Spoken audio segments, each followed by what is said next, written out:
in the big honor. Summit and Destiny have met 7 times before. Tonight is number 8. And the Tennessee Volunteers are the SEC Tournament champions. It's been a long time coming. The last time Tennessee won this tournament was in 1979, but they've got another trophy to put in the trophy case at Thompson Bowling Arena.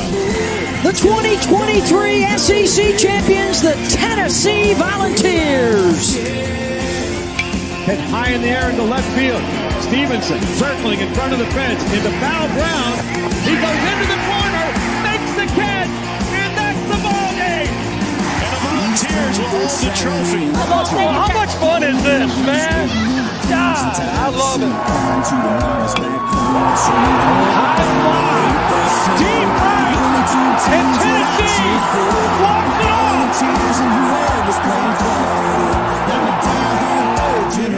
The 2-2 to Denton.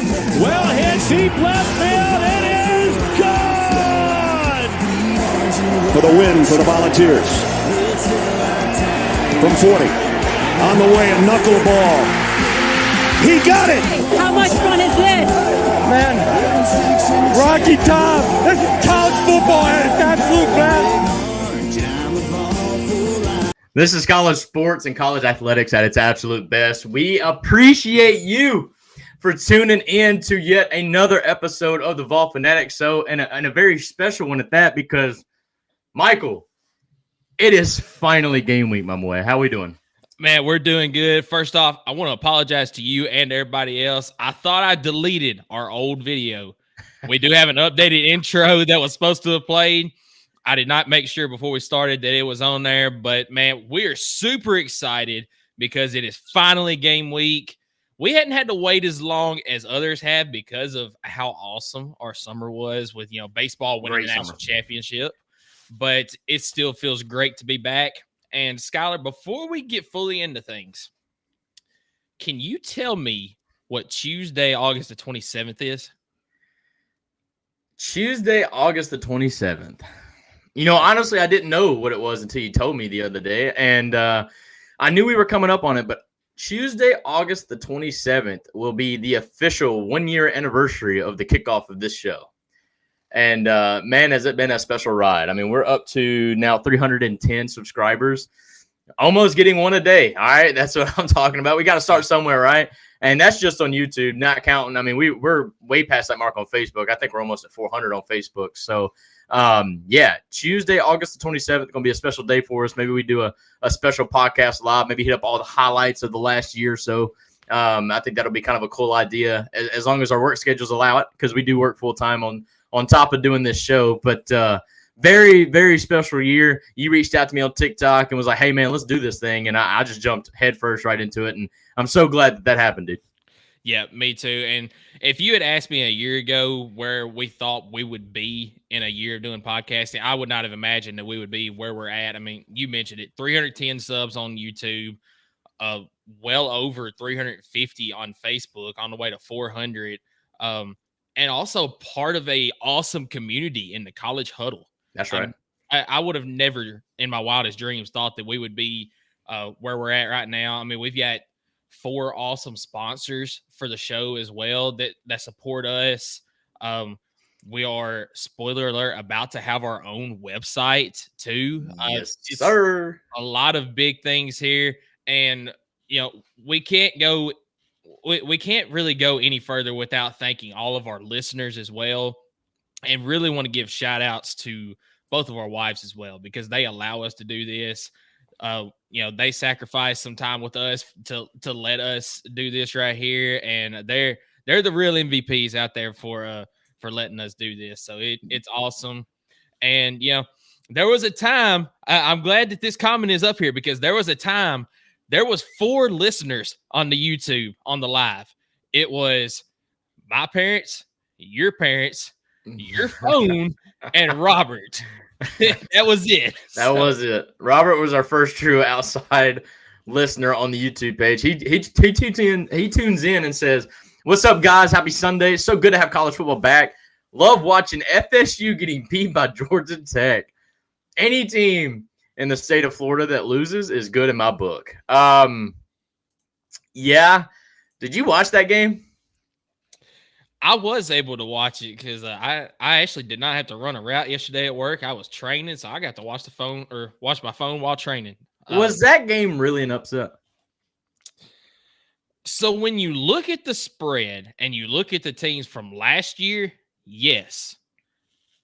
But when you listen to all of the analysts in college football, it really wasn't. No, and I'm not even talking about game day because game day, everybody chose Florida State. I'm talking about just common sense going into that game, looking at both teams. I can say this because I can bet it, and I will show screenshots to prove it. You see what Georgia Tech was bringing back, their experience on offense. You knew they were going to score the football. At least I felt like I had a great idea they were going to score the football. And then you look at all the attrition Florida State had. Great talent, don't get me wrong, but they flipped that entire roster. And so, I mean, I just had a feeling that maybe it would take a week or two for that to really click. And I think I hit the nail on the head, really. I think a lot of people did, honestly. I don't feel like that was really that big of an upset when you look at the grand scheme of things. But before we get into talk football, because, man, we got a loaded show for you guys today. All right, we got 3 big segments. We've got to talk about the quarterback room because that's the last position group. We've got to talk about what we think Tennessee's going to do this year. All right. Last team to do it. It's our last preview, obviously, because it's game week. And then we got to do our most prized segment. And that's predictions, brother. SEC Week 1 predictions. It's all happening right here today. If you are listening on YouTube or on Facebook, please do us a favor. Make sure you like the show, share the show any way you can. We've already got 7 people live on the YouTube alone. If y'all can do me a favor, share that thing to your friends. We're going to be talking football. It is game week. I can't be any more excited than what I am right now. It is game week. It's Chattanooga. I don't care. We're wearing smoky gray, dude. Shout out to the gray pullover. That's what we're doing out here. All right. So, but before we do all that, I do want to let you guys know who our presenting show sponsor is. And that is Chris Smith Insurance. He lets us do our thing. All right. As a homeowner, Chris Smith was once let down by an insurance company. So, he decided to start an agency of his own, where instead of feeling like a big company is fighting against you, you'll know that your agent is fighting for you. All insurance isn't equal, guys. Trust the Chris Smith Insurance today. Give him a call at 865-272-3387. Let him see what he can do for you and at least start a relationship with your agent just in case things go south. You want to know who you can call. That's the guy you can call. Thank you, Chris, for allowing us to do this. But like I said, got 3 big segments today. All right. What do you want to start with? Are we starting with the quarterback room? I think that's the best route to go. What do you think? Yeah, we'll start with the quarterback room. But before I give our segment 1 sponsor and we go into that, I can see how you feel about the smoky gray uniforms. You've already said it. I really like this year's. I like what they did with the TriStar and everything, having a Tennessee across the front. I'm not a fan of them wearing them in game 1. I wish they would have come out game 1 in the orange and whites, but hey, it is what it is. It's still going to look really clean. So yeah, Robert says it. They're definitely overrated. And well, and I'll say this too. I feel like that FSU as a team, they're going to be good, but their whole season is going to hinge on DJ QB, and he did not look good at all yesterday. I'll be honest, their rush defense didn't look good either. But I'm not here to talk about FSU. Yeah. I'm not here to talk about FSU. Everybody kind of knew that they weren't going to be it. Honestly, no fan base deserved a loss more in the first week of the season than FSU's fan base. I'll be honest. Like they, after the playoff deal last year, which you would think you would just understand, and then after the baseball deal, did you see Vol Twitter? Did you see Vol Twitter? Vol Twitter after their is loss? Undefeated. It was insane. You know how, all right, so just to give people some reference, Florida State fans were drawing a line where Blake Burke, supposedly swung at his at-bat against Florida State. They were drawing lines on every picture, right? Like, this is where he crossed the plate. Well, Vol Twitter, undefeated, decided to draw a line on the goalpost where Georgia Tech made the field goal.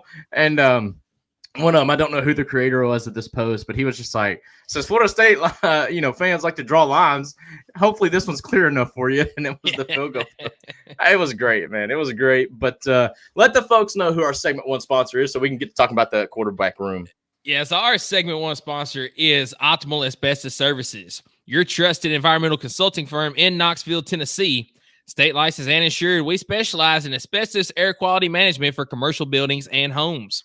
You can contact Jeff Mull at 865-223-3297 or on the web at optimalasbestosservices.com. So we're going to get right into the quarterback room. A lot to talk about here because we've got an exciting guy that's going to be our starting quarterback this year. It's a guy you've been waiting on. No doubt about it. It's his time to shine. It's Nico Iamaleava. He is your go-to. Is he going to be that guy? I'll tell you what, one thing that really fascinates me about this guy is his ability to roll out of the pocket, but keeping his eyes down the field.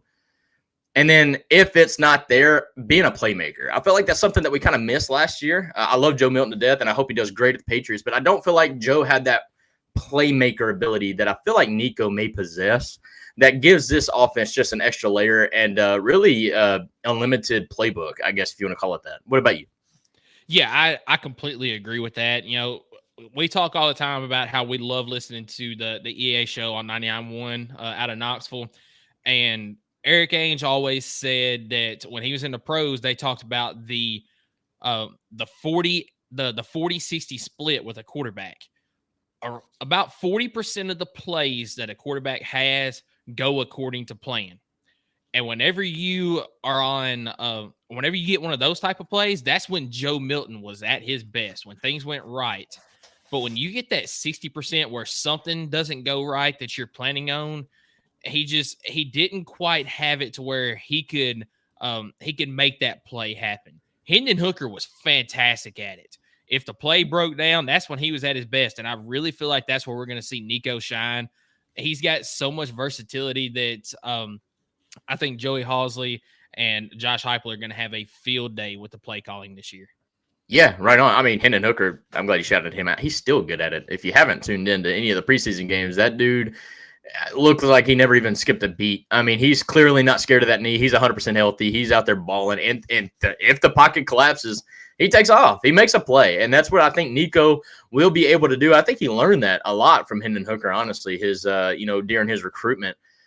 Just being able to scramble, make plays happen. I don't think he'll have to do that too much unless they just bring a lot of pressure, because that offensive line is going to be outstanding this year.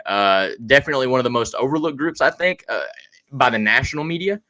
But this group's very, very experienced, talented, at least in the first, maybe even halfway into the twos. Once you start talking about the threes on the offensive line, there's a lot of question marks there, a lot of inexperience.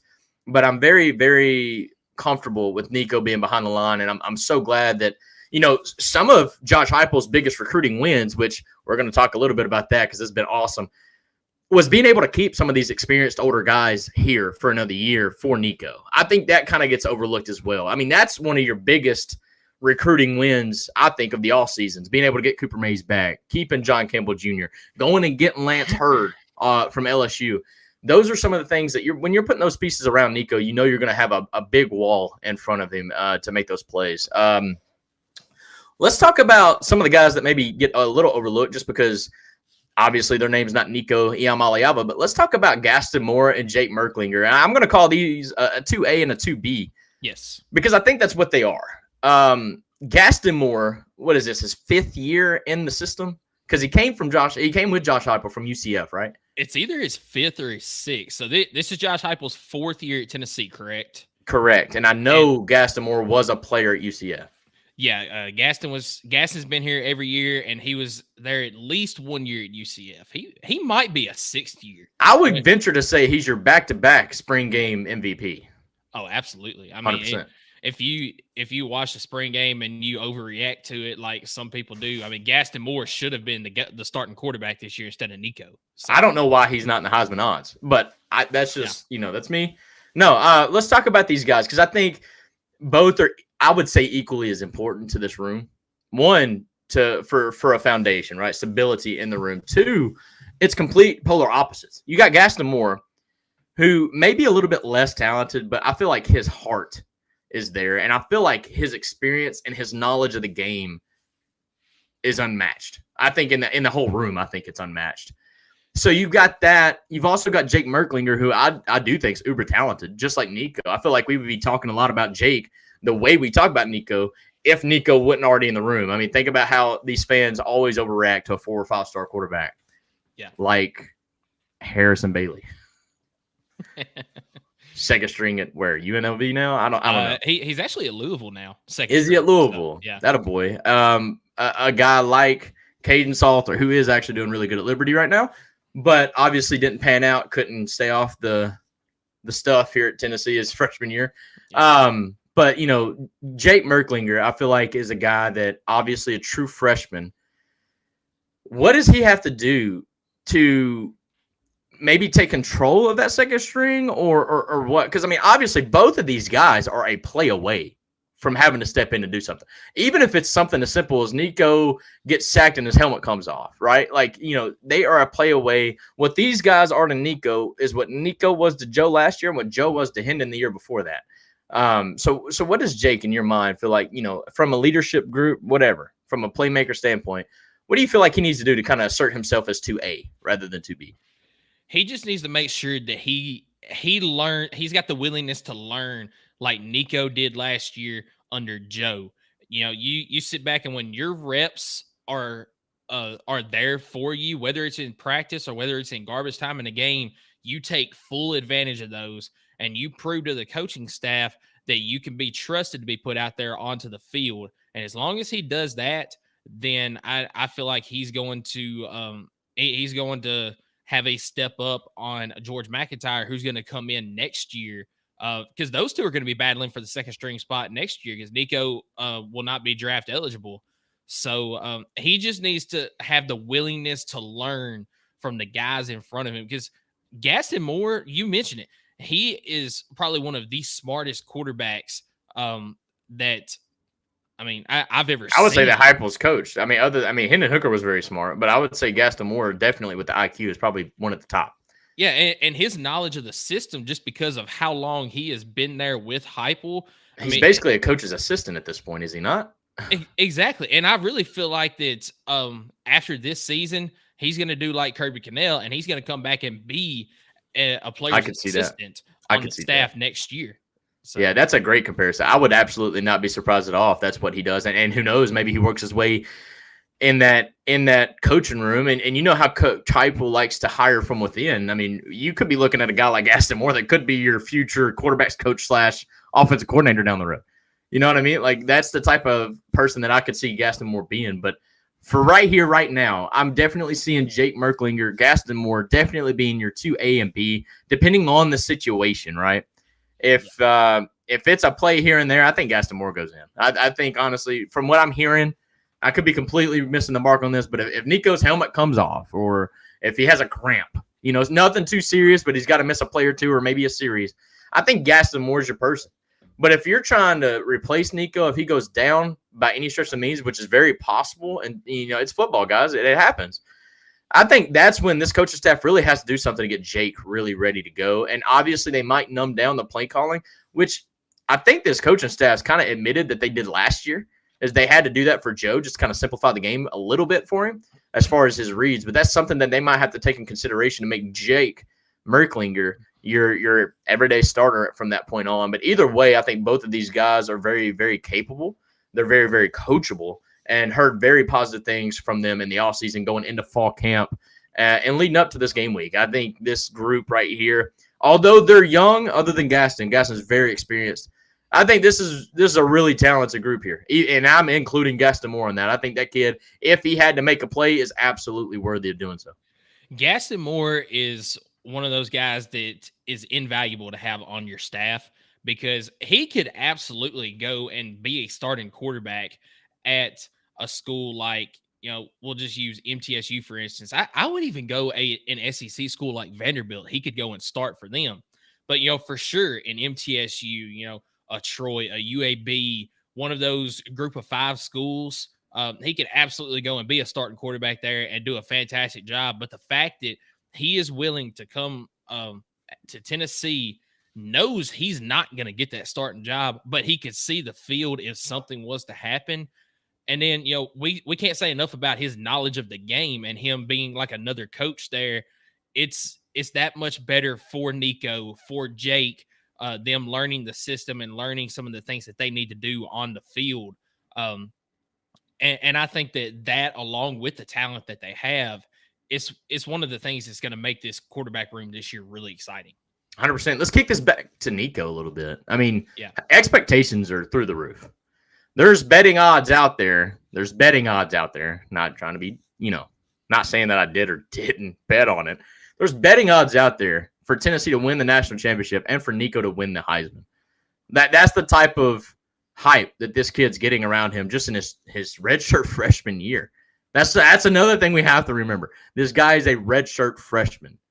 How does Nico handle that? I'm very intrigued how he handles that pressure. But also, is there really pressure? Because I'm telling you, I feel like this group, this unit, has surrounded itself with such good, talented guys that I think takes the pressure off of everybody just a little bit. In a way, when you've got your guys, I mean, you got guys like Chris Brazzell, Brew McCoy's coming back, Squirrel White. Who knows what Dante Thornton's going to be this year? And then you got a guy in the backfield like Dylan Sampson, who I think's absolutely improved his pass blocking abilities. Nico probably just feels like, hey, I'm out here having fun. I mean, this ain't no pressure at all. I know my team's going to go down on the field and score. I just can't make those mistakes. I think he will have some mistakes. Yep. But we got to remember, he's a redshirt freshman. I think it's okay to have a mistake here and there as long as it's not detrimental or throwing 6 pick sixes to Kentucky. As long as you keep things in check, in line, maybe on a 50-50 ball, you don't win that. And that happens. That's football. But we got to remember, he's just a true redshirt freshman. And, I think there's going to be growing pains, and we're going to have to temper those situations a little bit because I don't want anybody going off the rails like they did with Joe the first time he threw a pick.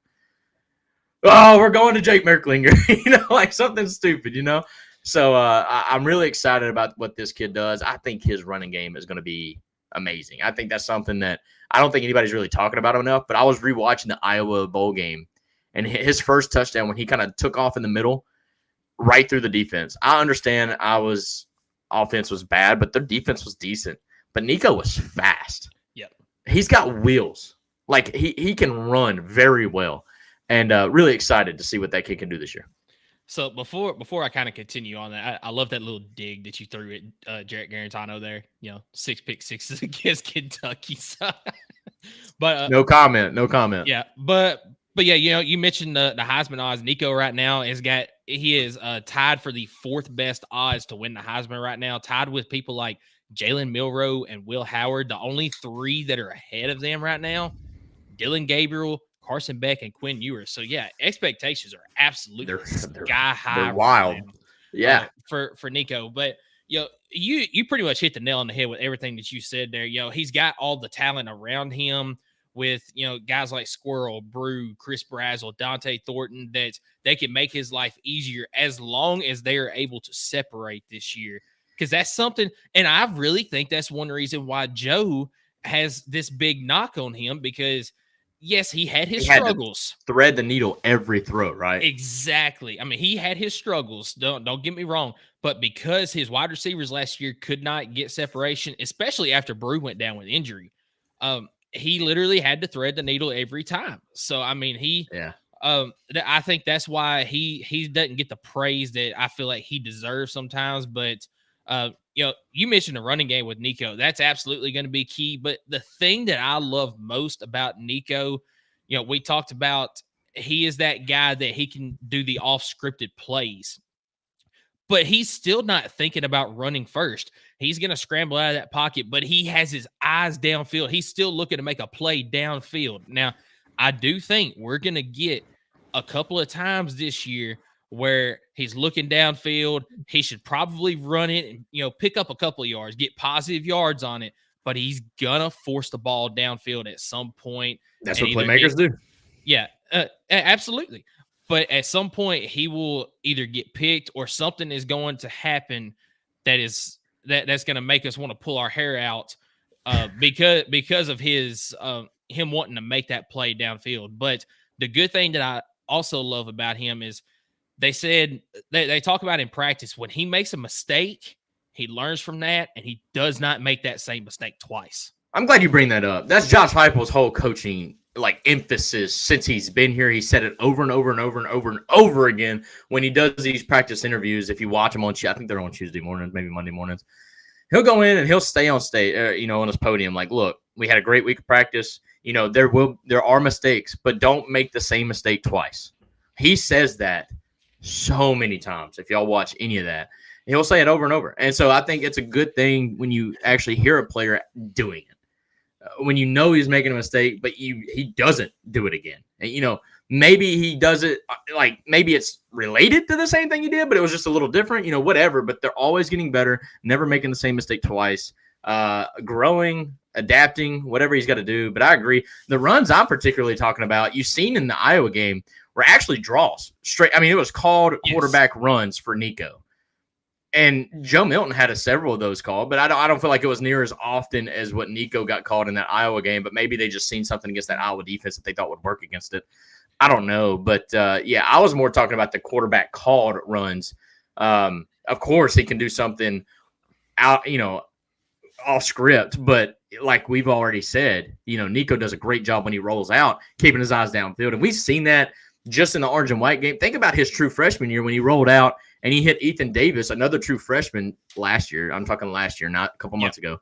When he hit Ethan Davis on the sideline, probably the play of the spring game. That's the type of playmaking that we're going to see this year. I think of the Iowa game again. Sorry, I'm referencing so much. It's just that's the only film we really have on Nico. Like when he hit Ramel Keaton on the sideline, when he ran out, he scrambled outside. Ramel Keaton made a heck of a catch, getting that foot down.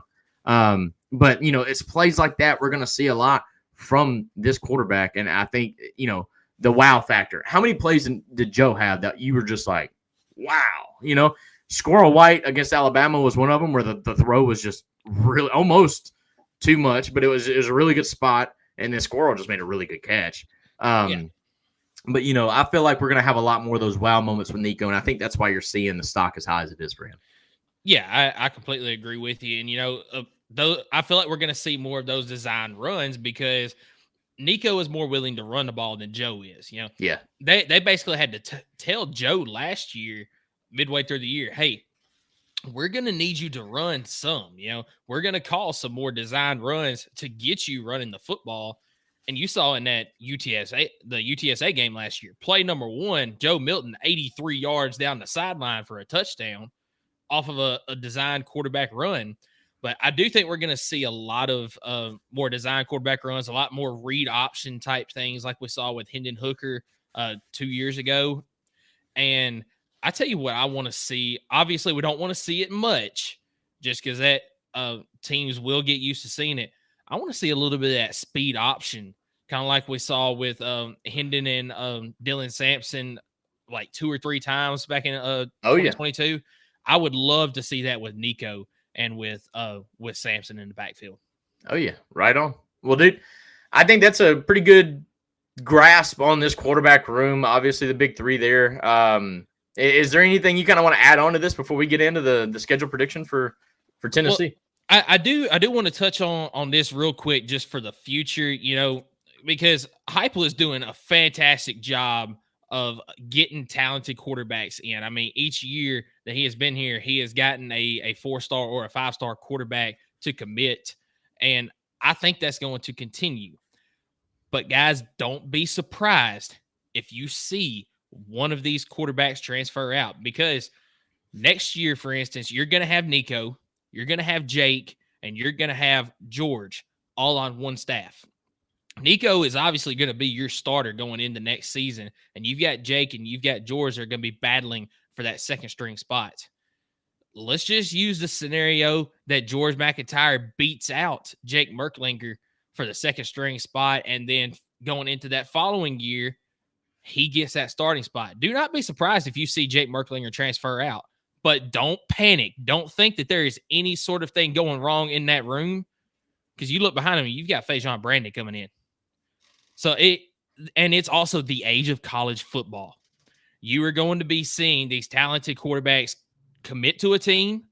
They either don't develop like they need to, or they just get beat out and they're going to transfer somewhere else and they're going to be a good player there. I think no matter who transfers out of this room, wherever they go, they're going to be successful wherever they end up. But That's a good point. Yeah, That's it's a good point because I can see a lot of articles saying, the toxicity in the quarterback room in Tennessee. No shot. That is no shot. That couldn't be further from the truth. Yeah, because this quarterback room, I've never seen a coach do what Josh Heupel does. He got Joe Milton and Hendon Hooker to be roommates together. They were best friends out there, but they were competing for that starting quarterback spot. And the only person that's transferred out from Josh Heupel's staff here in Tennessee is Taven Jackson. He went on to Indiana and then turned around and said great things about Tennessee football. Like he never had anything bad to say. He just knew. Like he knew. I don't think you're going to see it that much this next year because I think it kind of the dominoes fall perfect. You got Nico in what would be his second year. He's going to be draft eligible after that. He's probably going to be gone. Let's just be honest. Get Nico for 2 years. You better enjoy it. You got Jake Merklinger, who's going to be your clear-cut second stringer because at this point, Gaston Moore's gone. Maybe he's back as a coach. Who knows? And then I think George McIntyre would kind of take that red shirt freshman year. Take a red shirt, just learn, develop. That's how Coach Heupel and Halsey like to coach. Get a year in, learn. So I don't know if you're going to see it next year, but maybe that following year. Yep. 100%. Maybe that following year when Fajon Brandon's on campus, and now, like you mentioned, you've got George McIntyre and Jake Merklinger battling out for ones, maybe twos, but ones. Then at that point you might see something crazy happen, but it would just be because they got beat. I would hope that they wouldn't transfer out, but yeah, I love that we're throwing out the warning there because it can happen. It will happen. I mean, it happens everywhere. Look at Raul at Georgia, right? Carson Beck staying to play another year. He knew he wasn't going to get to play, so he took off, right? I got that right? That's the right. Yeah, name. you did. Yeah. And I really think Raul is going to have a good year at Nebraska this year. And I think he is. Absolutely. It has nothing to do with the fact that Georgia treated Raul any, wrong. It's just the fact that he's not – these kids want to play, man. These kids want to play. They want to do whatever they can to get on the field. They only get 4 years of eligibility. I can't blame them. Especially with the way the game's built these days. So, I mean, it's just one of those things where, yes, we're going to have a stacked room next year and the year after that. If somebody transfers out, it's not the end of the world. Not the end of the world. And Matt tunes in on YouTube. Thank you so much, Matt, for joining and spending your Sunday afternoon here with us. Keeping veteran quarterback depth will be tricky in years to come for sure. Exactly. It's going to be very normal for your starting quarterback to be a junior or senior. And then your backup to be a freshman or a redshirt freshman or a sophomore, because then they know they get 2 years to be that guy. You're not going to see a lot of these, which is why it was so special for Joe, man. He sat for 1 year. He sat for 3 years basically to get his 1 year. And you're probably not going to see that much often, not anymore at least. Like a Mac Jones to kind of go outside the Tennessee spectrum, like a Mac Jones to sit behind to Jalen Hurts to get his 1 year of fame. Now, obviously, it's worked out for both those guys. They're now in the NFL. But at the end of the day, guys want to play, right? So, how much longer is Mac Jones going to be in the NFL? Hey, no comment. No comment. My comment is 100% true and a fact. All right, that's all I'm going to say. Let's get into our segment 2 sponsor, brother, because I kind of want to talk about this season, brother, if you're cool with that. And before we do that, I do want to let you guys know that our segment 2 sponsor is P&L Business Services. We know firsthand that getting your monthly reporting, invoicing, bill pay, taxes, and other essential business services right is critical.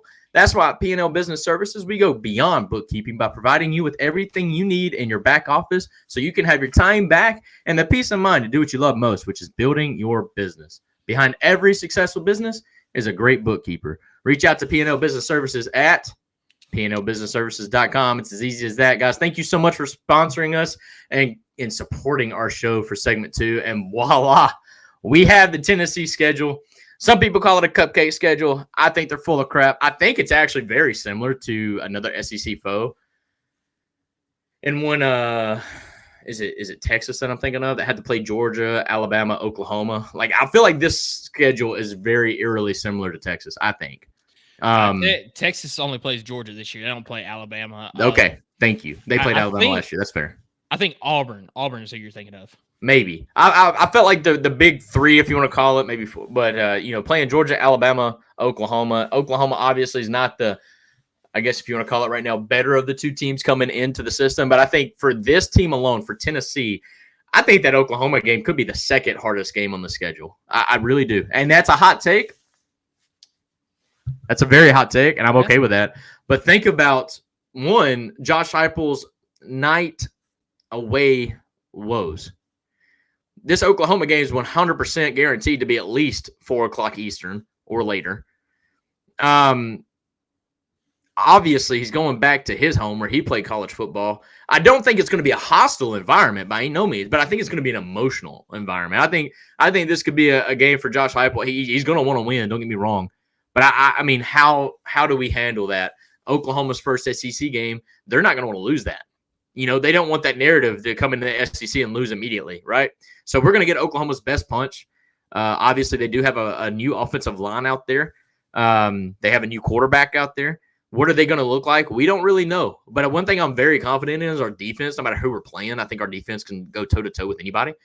And if our offense is as good as we think it's going to be, we just need to hope that those freshman mistakes from Nico are at a very minimum. And then I think we can absolutely hang with anybody. But without further ado, who wants the first crack at this schedule, brother? Who's going first? You know what? I'll go first. You go first? I appreciate you. Thank you so much. Because as I go through it, I'm also going to update the folks on some of the events that are going to be going on certain dates this year. Tennessee announced a lot of those this past week. So UT Chat week 1. I am so glad that we get one of these games to start the season for Nico, kind of get his feet underneath him a little bit. I don't think there's going to be many struggles to start the season, but I do think that it is great that they get this right here. So Skylar pulled it up right here. Game 1 against UT Chat. They are wearing these smoky grays. And let me take this schedule off for just a second. No, you're good. I just wanted to show the folks. Yeah. How do you not like that, brother? That's just cold. Hey, that's ice. That's drippy. I said I like these uniforms. I do. I just wish game 1 they come out wearing the orange and whites. I understand. I think it's more of a Chattanooga, Tennessee, and then Tennessee, obviously, all in the mountains. Because, I mean, these smoky grays are a tribute to the Smoky Mountains. That's the whole issue or, theme behind them. Justin Williams, a Texas fan, by the way, best uniforms in the country. I don't know if I go that crazy on them, but, the dark mode would be the best ones in the country, in my opinion. But those grays, I think, are leaps and bounds better than last year's, and those are the best ones since they first came out under Bush Jones. I love the Tennessee across the chest. That's something different, never seen on a Tennessee football uniform ever, and I think it's subtle, but I think it's massive, in my opinion. But yes, go ahead with the schedule prediction. Sorry, I was just in all of the uniforms. Apparently, you're not. It's whatever. It's fine. It's fine. It's fine. Just keep twisting my words over there. So, fine. That's what I heard. What about the listeners? So, UT Chat week 1. UT Chat's gonna win. No, I'm just kidding. Tennessee gets a win in week 1. And I do love that Tennessee plays this game at 12:45 that day. It's an early game. We don't have to sit there and wait all day long on the opening weekend to get Tennessee football. So, absolutely love that. Week 2, NC State. This is a neutral site game in Charlotte. Josh Heupel, it is a trend that each year he either loses a game or Tennessee does not play well in a game during the season, and it's on the road most of the time. I don't see a game this year on the schedule, in my opinion, that Tennessee just has a letdown game on the road, not a true road game. All right. I think that lets me know where your mind's at in a couple weeks. I think this game is that game, though, if there is one. So that's why I have a loss to NC State in week 2. If there is a game on the schedule where it's to happen, I think that it's here. Grayson McCall is a fantastic quarterback for NC State. They've got a loaded offense coming back. NC State is my dark horse pick to win the ACC this year as well. So if there is a place for this letdown game, I think it is early week 2, and Nico gets a lot of his maybe jitters, maybe little things that need to be adjusted some. I think he gets those out of the way early in this game. Well, you got the chat box alive because they do not agree. They do not agree. I don't agree. That is harsh, is what Justin said. And JL, thank you for watching, by the way. That's not happening. I agree with JL 100%. That is, if you want to know if we were wearing orange glasses today during this segment, that's a hard no. That's a hard no. That is why. Okay, all right. So, I just feel like this is almost going to be a home game for Tennessee. I mean, fans are going to travel very well for this game. It's just in Charlotte. I understand it's in North Carolina, so people think it's a home game for NC State, but Vol Faithful is going to travel for this game. Yeah, Robert, thank you. See, now Robert should like me a little bit more because this is unbelievable. Take the hate, brother. Take the hate. You deserve it. Just wait until I'm done with my schedule prediction here, because I don't know if people are going to stick around at this point. This is wild, brother. I mean, we're supposed to go to the playoff. And we still might, because we're going to pick up a win against Kent State in Oh, week 3. Yes. No, I'm joking. Go ahead. Week 4, you do get the return trip for Josh Heupel to Oklahoma. This game, as you mentioned, it's that flex spot. It's either going to be afternoon or night. And I think there's too many unknowns around Oklahoma's program. You've got a freshman quarterback coming in this year. You've got a rebuilt offensive line from the transfer portal that we don't know if they're going to be meshed by this point or not. How good is that defense going to be? I think personally the defense will still be good, because Venables out there is a defensive coach. They return most of their production on defense, but where's that offense going to be at? You're going to have to score points this year to beat Tennessee. It's not going to be like last year's offense. Tennessee goes to Norman and gets a win in week 4. You do get a bye week before you go to Arkansas. You get to beat Sam Pittman in his farewell tour at Arkansas. We talk about bye weeks helping a team or not helping a team. Most people look at Arkansas and they're like, you shouldn't have had a bye week before that. I actually disagree. I think that's a great spot to have a bye week, because I think Arkansas could be that team, especially on the road. Arkansas has a very underrated home field advantage. And that could absolutely be that game that we trip up on that this team in the past has done at some point. I think Arkansas is also in that flex position. Could be a night game. I think I love having the bye there after the Oklahoma week, especially with it being 2 away games in a row. Having that bye week to kind of split up the travel plans, I think that's a massive win in the schedule, in my opinion. Yeah, I don't disagree with you there. Let's see. Hey, Sean Carpenter, we appreciate you tuning in. He said NC State will be tough, but not sure about them capable of that upset. Yeah, and then Matt, you might be winning over Matt. This is like recruiting and EA college football, brother. It's like you're getting warmer, but man, we were gone after the second week, brother. But all right, keep cooking, Chef. Yeah, I sure will. Florida on October the 12th. This is the checker kneeling game that has been announced. Tennessee will be checker and kneeling for this Florida game. And that's dub, baby. That is going to be huge. Tennessee will win that game. We will be in the classics, by the way. I think that's why they wore the Smoky Grays against UT Chat. But because you're not going to wear an alternate uniform against Florida or Alabama. You're just not. And so, all right. So my opinion, I would have either wore them for that neutral site game against NC State, which it also depends on who the home team is. Because if you're the home team, fair. You can wear the alternates. Away team, you would probably have to wear your whites. I would have probably worn them for Kent State in week 3. That's fair. Just in the past, you always wear the Smoky Grays in the first month of football. Yeah. And so you had to choose between Kent State, UT Chat. I mean, I guess they could have went Kent State, but you're not wearing them against Florida and Alabama. That's what I'm trying to get at. You're going to be wearing your classics. You're going to go dark mode against Kentucky or Mississippi State, but I'm pretty sure it's going to be Kentucky, because Kentucky hates when we go dark mode. I love it. And then at that point, you're away at Georgia and at Vanderbilt. So, I mean, yeah, I don't know. I don't think they really have much of a choice. I think UT Chat's the right move. Get them out of the way. Robert checks in. I'm more concerned about playing the Sooners at Oklahoma, given the question marks, than NC State. Hey, I like where Robert's mind's at. I like it. Could be. It very well could be. Sorry to disrupt you. Alabama, 3rd Saturday in October.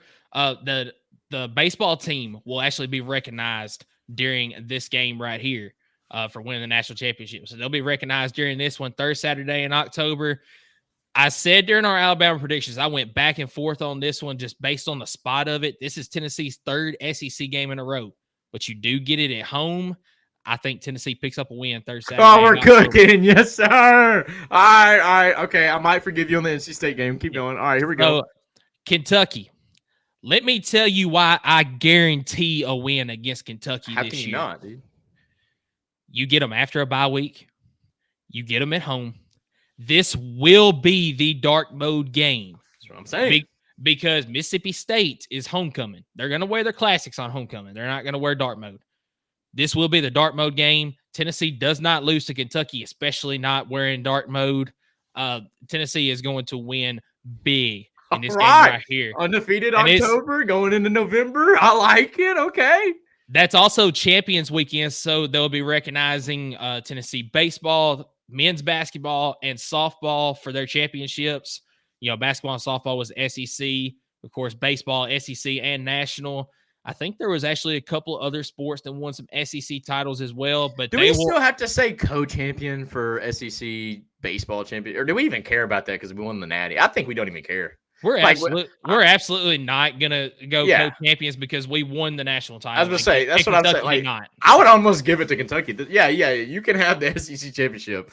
We got the big one. Like, you know, like whatever. A shout out to Tennessee athletics, by the way, for choosing the Kentucky game for that. just throwing that shade there at Kentucky. And JL says it here. Kentucky doesn't win in kneeling, so it's a guaranteed win. Josh Heupel might guarantee a win on the other coaches show for a Kentucky week. Might. Just saying. He might not, but I'm not seeing him do it. I was gonna say I've not seen him do that, but he might. All right. Yeah. All right. November the 9th, Mississippi State. As I mentioned, this is the homecoming game.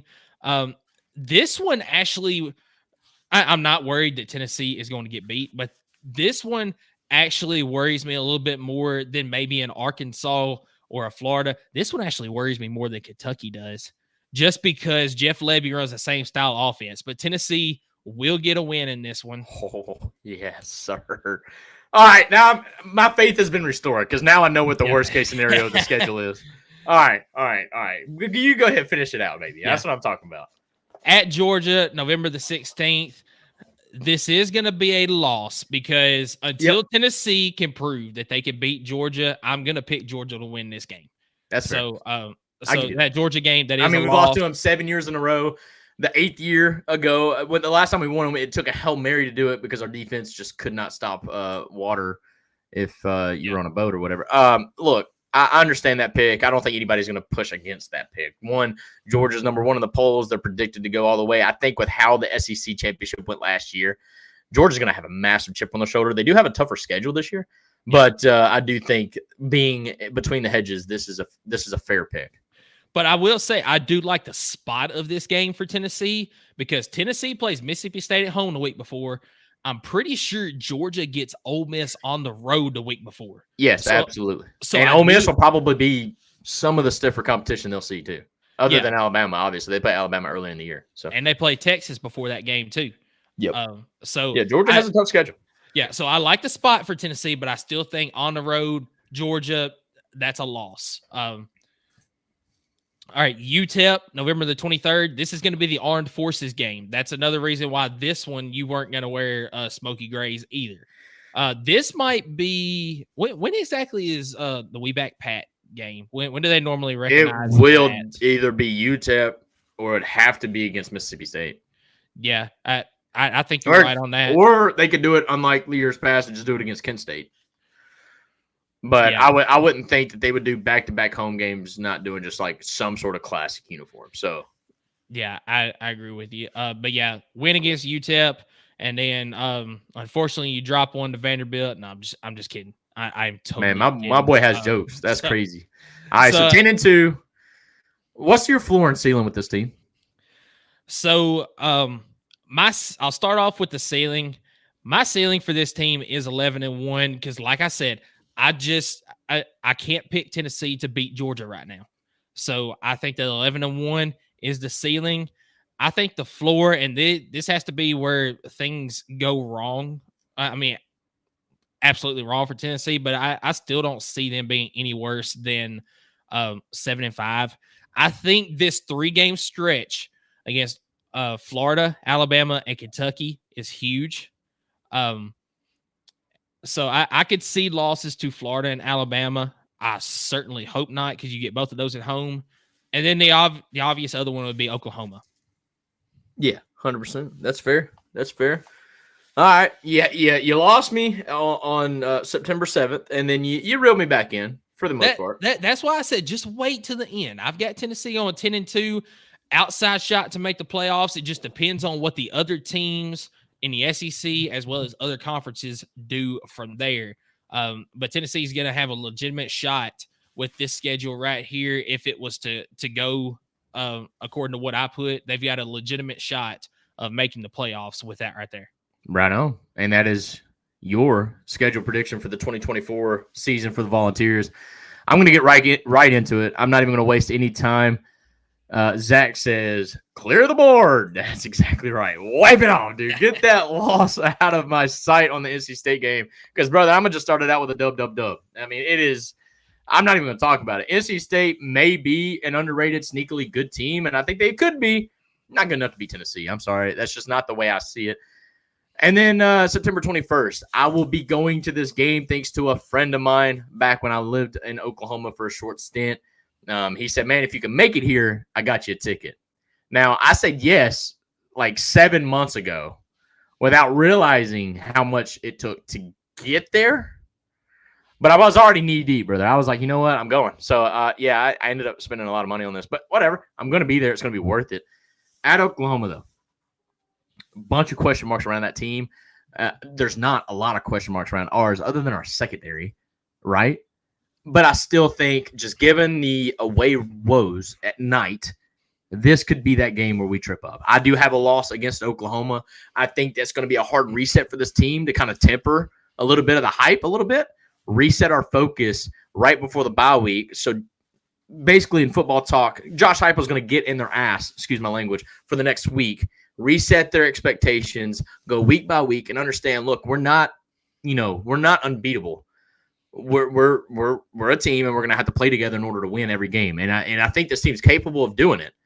But I think this is kind of where that we need a reset moment right here. We need, that's our first stiff competition. Like I mentioned earlier, that's Oklahoma's first SEC game. They're not going to want to lose that. Even if they don't have the talent to necessarily win it, they're going to do everything they can to not lose it. So give me Oklahoma in that game. That hurts, I know, but let me cook here. At Arkansas after the bye week, after the reset, I think that game's a blowout. I don't even think it's close. It's a win at Arkansas. Sam Pittman's probably not looking good after that.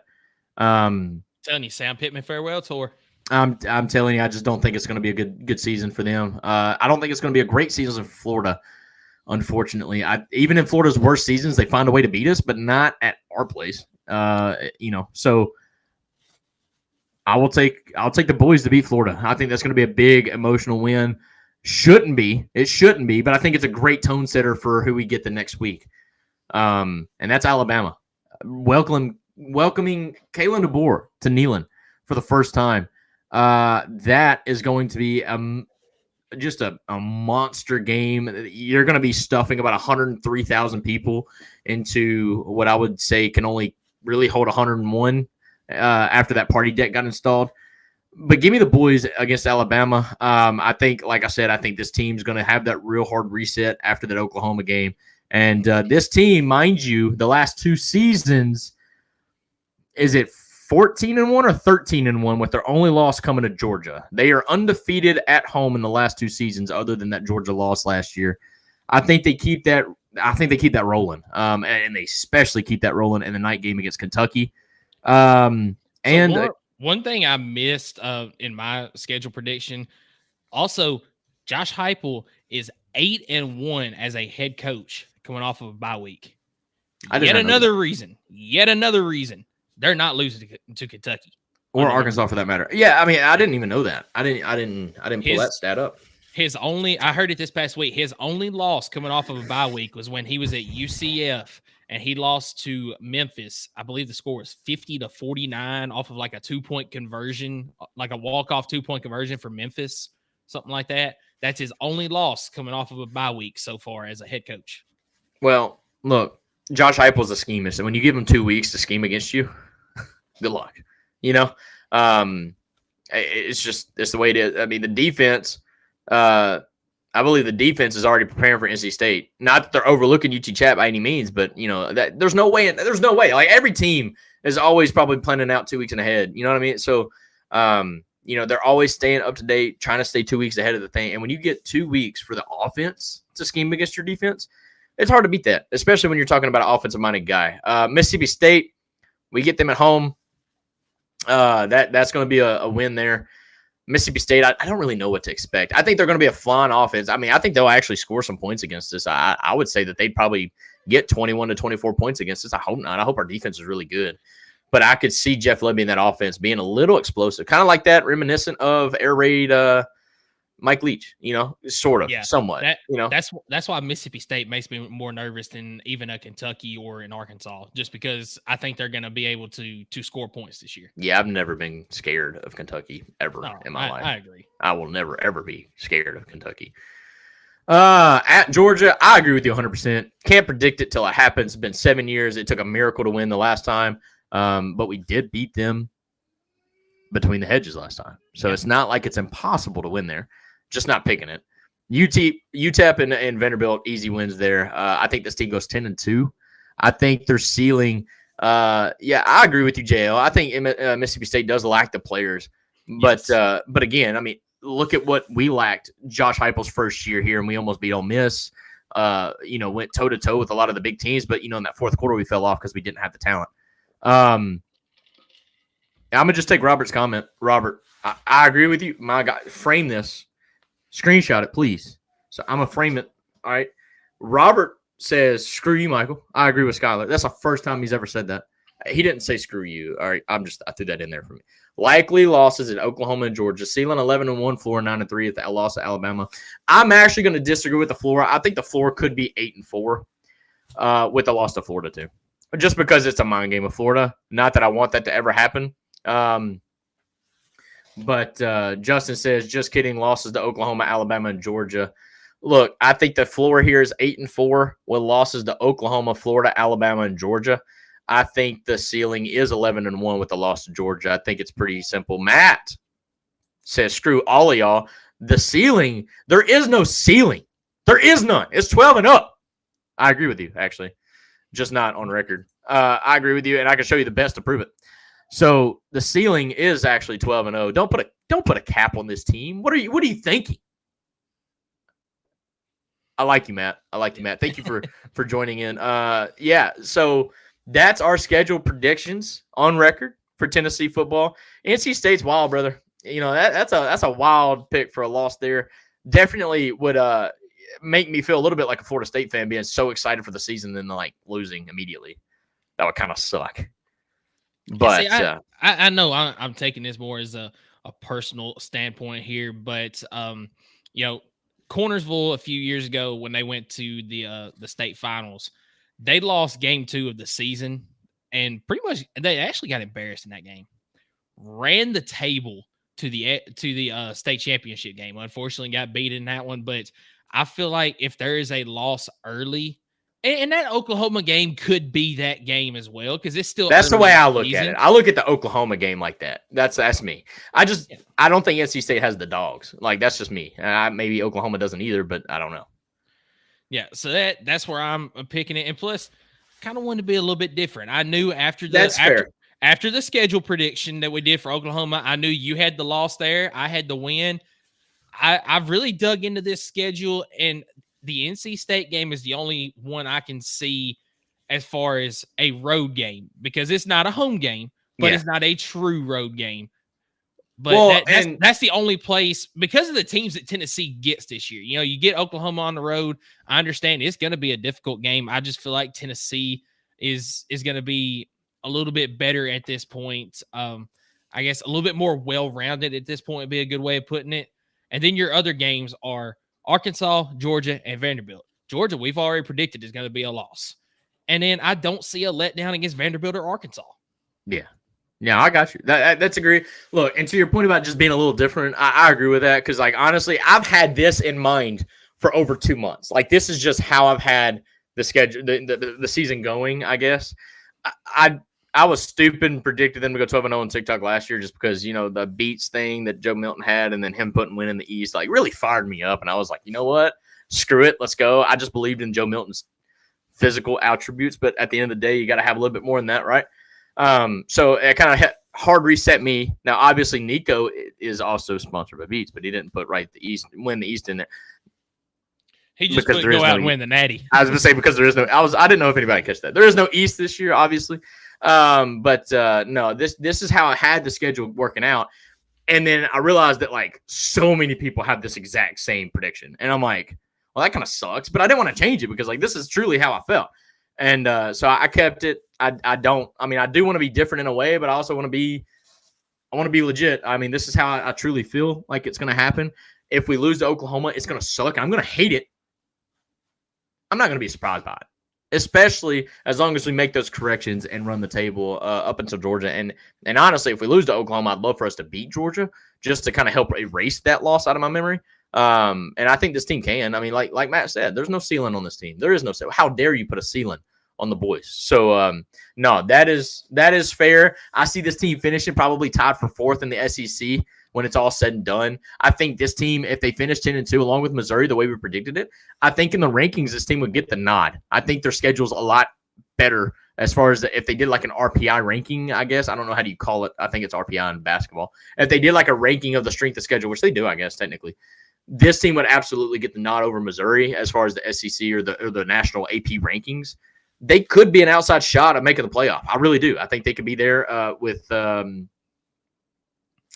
Ole Miss, Texas, Georgia. Alabama, Georgia. It would be a fight. If there's 5 teams in, I think Tennessee's absolutely in. If they choke it down to 4 or even 3, I think Tennessee may not be in. But we'll see. We'll see. Absolutely, we'll see. And that's going to wrap it up for our prediction segment. Brother, it's game week. It's game week, and it's time to do our most prized segment. And that is pick, Skylar. Let's make some. Dude, we waited a long time for this, but it is time officially. Week 1, we've got 16 picks to make. Let's freaking do it, man. Let's roll right on. There is no SEC games week 1, right? I can't. No. Okay. There's no SEC matchups. All right, because that would choke it down to like 15 or 14. But no. It's week 1. It's all non-conference. Let's get into this thing. But before we do, let us know who our segment 3 sponsor is, brother. Yes, our segment 3 sponsor is Kaizen Painting.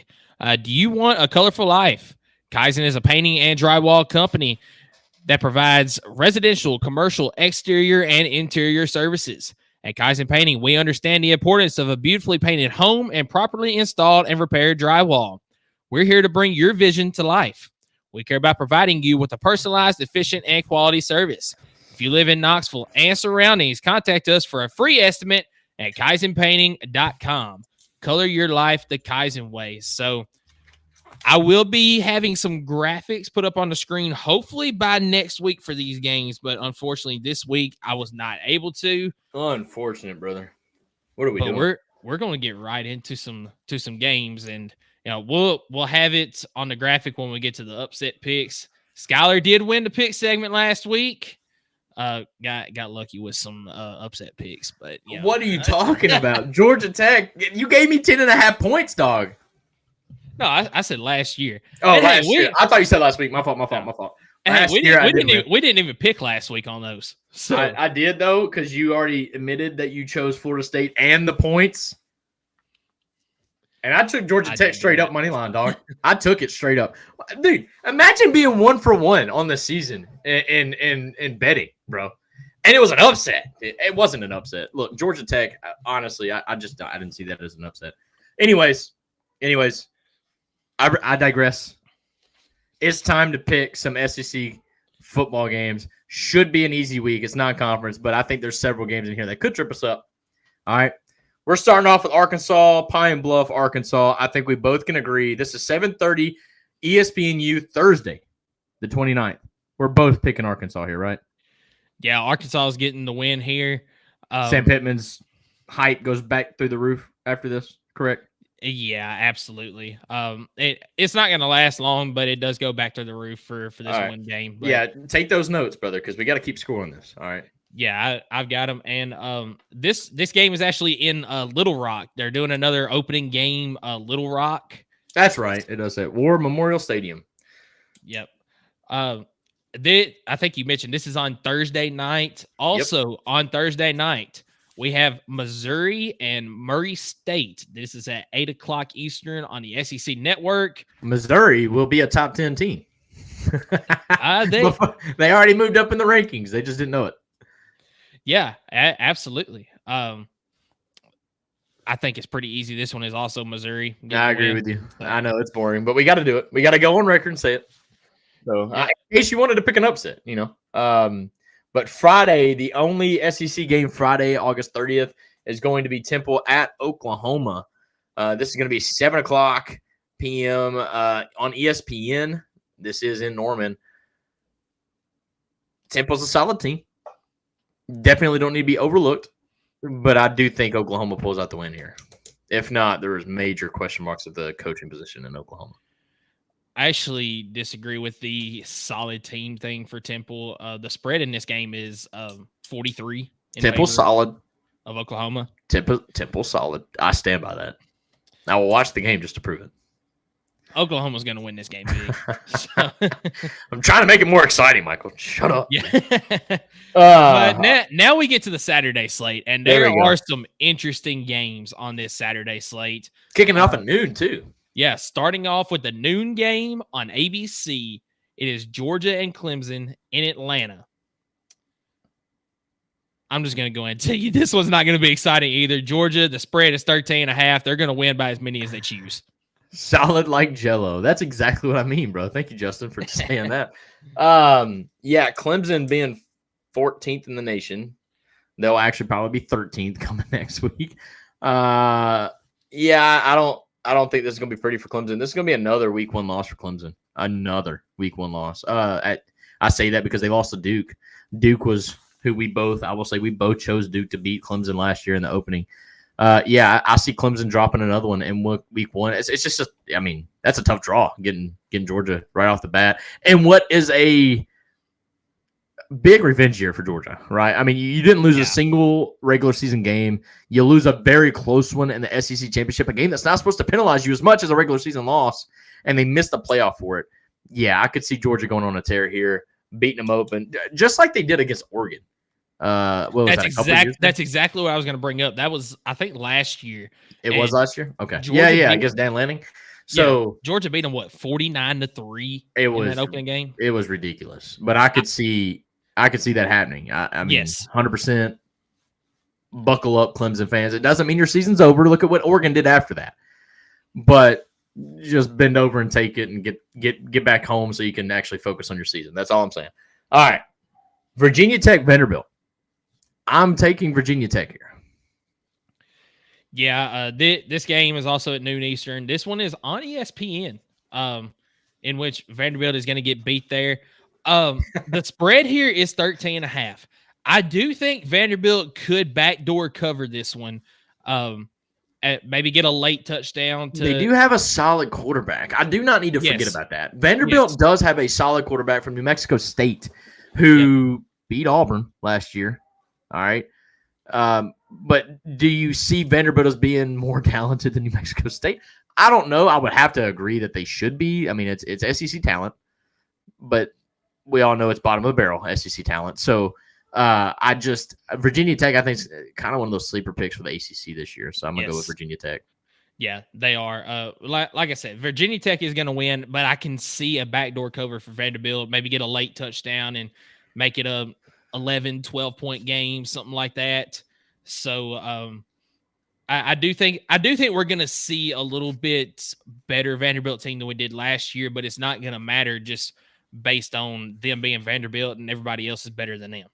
I mean, that's just being frank about it. 100%. The next one. Yeah, we get our game in this one. We get UT Chat against Tennessee. So I like what the SEC Network did this year. They kind of staggered the game times to because the main networks, they get the 11 o'clock, they get the 2:30, then they get the 7:30 Central Times. Yes, you live in Middle Tennessee, so yeah. So the SEC Network has staggered it So this game will actually be starting at 12:45 Eastern. And they're also doing, I believe it's like 4:15 Eastern. And They then are, which is the like South Carolina game. We'll get to that one. So, yeah. like 7:45, something like that. So they staggered the game time, so every game is not starting at the exact same time. Absolutely. And remember this, because we're going to get to it later on in the picks, but there will always, your team will have an absolute guaranteed SEC Network Plus game this year. It's just impossible to televise all the games, especially when all the teams play. When we get into the bye weeks, it's easy. Like, there's no games on SEC Network Plus. But when you got weeks like this where every team's playing, there are going to be games on SEC Network Plus. It's not that your cable doesn't work. It's just that you probably don't have that coverage. You can absolutely get the ESPN app and get it. I have it. It's totally worth it just for baseball season for me. I don't like to miss baseball games. So yeah, we'll get to that because there's 4. I think there's 4 of those games in this pick segment alone, just because it's week 1, 2, 3, maybe 3. 1, 2, 3. Yeah, there's 3. But we'll get there. But yeah, I think in this game we're both choosing Tennessee. I'm not gonna spend a lot of time on this. Pretty easy pick there. Colorado State at Texas, another one. It's kind of clear cut. I said this is gonna be an easier week just because it's a bunch of non-conference. This is 3:30 on ESPN. In Austin, Texas. Yes, absolutely. This is going to be a big win for Texas, and I hope you agree with that. Yeah, Texas is going to win. One interesting thing I want to see from Texas out of this game, what do the running backs look like? Because Texas has been absolutely decimated with injuries. Lost 2. Yeah, in fall practice. Their top 2 running backs they lost. Yep, they've gotten to the point where they've actually, I believe, pulled a wide receiver to play some running backs. So something to look out for Texas as far as the running back room. All right, first big game that I think could swap us up a little bit, but I think we agreed on this in the prediction segment. We got Miami at Florida, 3:30 on ABC in Gainesville. Miami at Florida. How big of you, Mario Cristobal? You a big fan of him? Are you big fan? Bigger fan of Billy Napier?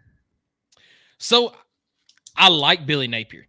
I think when Billy Napier was hired by Florida, I thought it was a great hire, but I did question, is he going to be the guy for Florida because of the situation he was put in at Florida? It's kind of turned out the way I thought it would. I don't think he's going to turn it around this year, but I'm a fan of Billy Napier. I'm not a fan of Mario Cristobal. I don't trust him. There's a lot of high hopes for Miami again this year, and I'm just not going to buy into it until I see it. I've got Florida winning this game at home in week 1. A huge statement win for Billy Napier to start the season. Maybe he can take that game and turn it into some momentum. We'll see.